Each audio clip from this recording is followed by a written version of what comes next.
Thanks, Tim. Oh my gosh. Thanks, Tim. I was trying to say you guys can write. Please get this in the shot. Yes. Okay. Oh, this is perfect. No. You know what I'd say? I think first of all, you can always find teachable moments within a lot of things you do, and this was a great chance for us. We haven't been faced with a whole lot of adverse weather conditions in the year that I've been here, and I thought the guys came out with a great attitude today, energized, worked hard, and that's exactly how it should be. We shouldn't be motivated by the weather or the opponent or where we're playing or what time of day. These guys were great. A bunch of them are going in to shower and going and taking finals here at 11 o'clock this morning. So they've got a lot going on in their world, and to give us their focus for a little over an hour today, I thought was very impressive. So obviously we saw your quotes about Nebraska, but now that you've had a few days to kind of think about playing Nebraska, being in the Holiday Bowl, what are your I think this thoughts? is a very good football team we're playing. And I know they're going through some stuff here with the coaching change, but they're 9-3, and they're probably looking at two of those games thinking, geez, we could have won those two, and we're sitting at 11-1 and playing for a Big Ten championship. So I know they're going to be hungry, ready to play. As I said in the quote, we saw it a year ago with the University of Washington when I had moved on. We saw it here with USC with the coaching changes there. Those two teams arguably went out and played a couple of their better games of the season. So there is something that guys can rally behind. So we know we're going to get Nebraska. We're going to get a great shot from them. It's going to take a really good couple weeks of preparation because they're very talented. The running back, Abdullah, is about as good as there is in the country. The quarterback is dangerous, Armstrong. Kenny Bell, the wide receiver, is a deep play threat. And then defensively, they're very well coached. Coach Pelini, that's his strength was coaching the defense, and they're excellent up front. So we got to work cut out for us. We know it's going to be a great experience for our players. At what point do you start doing the game plan installation? We will do that on Wednesday when we come back. So we modified our schedule a little bit. I'm not sure if we got it to them totally yet, but we'll start practice Wednesday.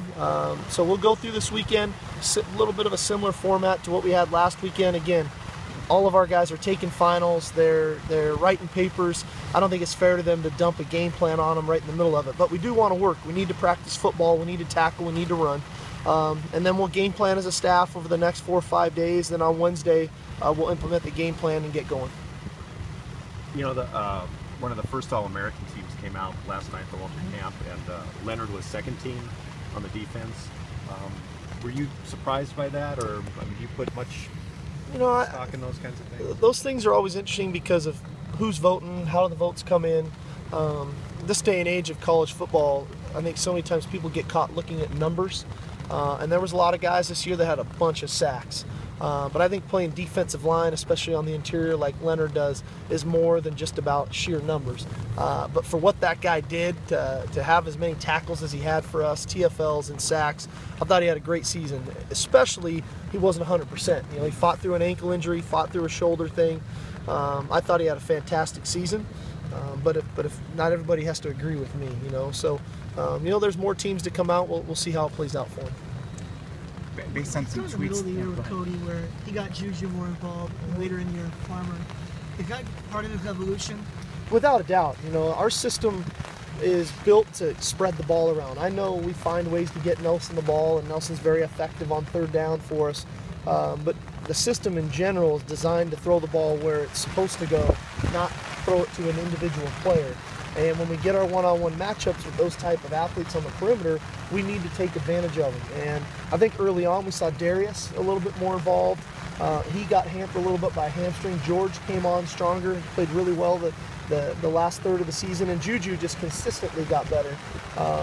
So all in all, that's a sign of maturity for Cody, that he's really understanding the system. He's spreading the ball around. He's throwing it to the right guys and on time. Have you ever seen that Cody was talking about Juju, first one out, a leader? Have you ever seen a 17, 18-year-old who's been able to do that in college football? Well, I say it a lot to people off the field because I don't know if I have. And he loves football, and he works at football, and he wants to get better at everything he does. Now, I think he's got a decent role model in Nelson. Nelson works extremely hard. He knows he's got a great challenge every day with Adoree lining up across from him. But it's innate in him, and it's unique to him. He's so mature in every facet of life that it just carries right over the field. He loves playing. He loves playing with his teammates. If you watch any touchdown, the first guy just about there every time to celebrate with his teammates is number 9. And I think that his teammates respect him for it. I think initially they couldn't believe it. How could this happen every day and continue to go on? He just hasn't wavered. If anything, he's become more active in a leadership role. Let's do one more. Steve, any reaction to the hire at Oregon State, Gary Anderson coming into the league? I mean, Well, did that surprise you? Another really good coach. I've got a lot of respect for Gary. I've known him since he was an assistant at Utah and then on to Utah State, obviously to Wisconsin. I know a few of the coaches on his staff, a lot of West Coast guys, old Mountain West Conference guys from when I was there. A great deal of respect, and I think it just speaks volume to our conference, man. It just keeps getting better, and that's no disrespect to Coach Riley. I'm sure he's going to go do a great job at Nebraska, but for Oregon State to lose a coach like Mike Riley and then go out and hire a coach like Gary Anderson, I think just speaks volume to the quality of our conference right now.